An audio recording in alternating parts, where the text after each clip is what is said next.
Ele tem tatuado um caminhão.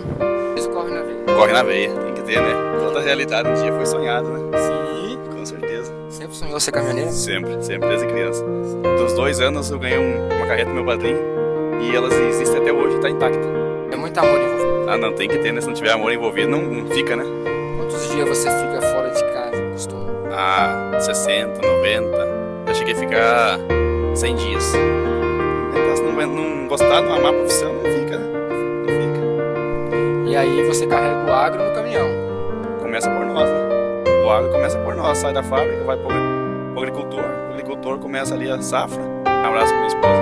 Queria mandar um abraço pros meus filhos, meu pai, minha mãe e minha irmã. E todo mundo, caminhoneiro aí que tá na estrada, na rodagem aí.